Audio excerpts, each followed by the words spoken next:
Most people believe intelligence is a gift, that if you think deeply, life becomes clearer, easier, more meaningful. But that belief is wrong. For many people, thinking too much doesn't lead to happiness. It leads to isolation, anxiety, and a quiet kind of suffering that no one talks about. This is why intelligence often feels less like a blessing and more like a curse. Highly reflective people don't simply experience life, they interpret it. They replay conversations long after they end. They analyze moments that others forget within minutes. They search for meaning where none was ever intended. A simple interaction becomes evidence. A small mistake becomes a personal flaw.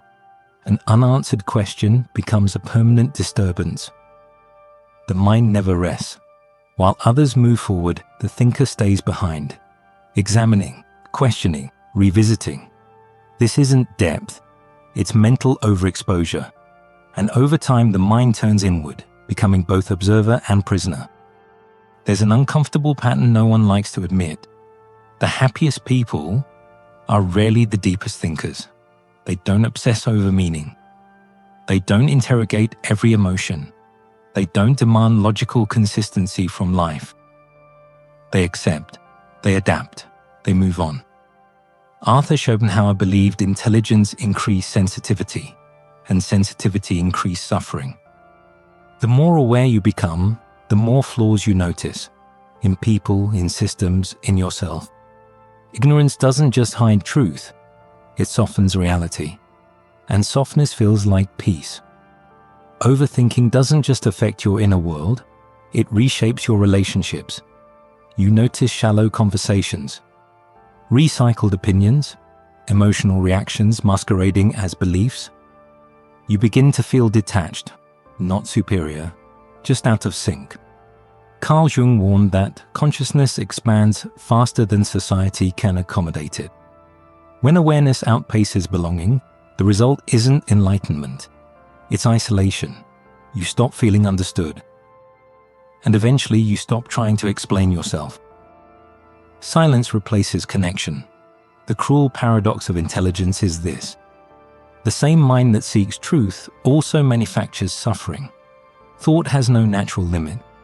It reopens wounds that healed long ago. It imagines futures that never arrive. It reframes neutral events as personal failures. Instead of solving life, thinking multiplies it. This is why intelligent people are more prone to anxiety and depression.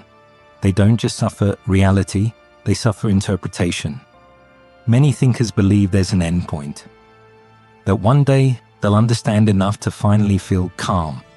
But life doesn't reward complete understanding, it rewards engagement. Meaning isn't solved, it's lived. Overthinking replaces experience with commentary. You don't feel moments, you narrate them. And narration is never the same as presence. So is thinking too much a curse? Not always. But unchecked, it becomes one. Intelligence without grounding leads to detachment. Awareness without balance leads to suffering. The goal isn't to stop thinking. It's to stop letting thought dominate your existence. Because the mind is a powerful tool, but a terrible place to live. Once you understand this, you don't become happier.